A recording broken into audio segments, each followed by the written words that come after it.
Бүгүн Маданият министрлигине 359 миллион сомдон ашык каражатта 72 автоунаа сатып берип жатабыз. Анын ичинен 15 габариттүү автобустар, 57 кичи автобустар.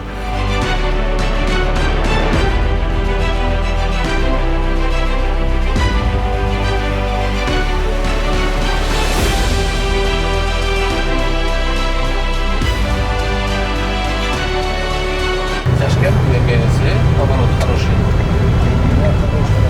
Стеле твой. Радиус поворот очень хороший.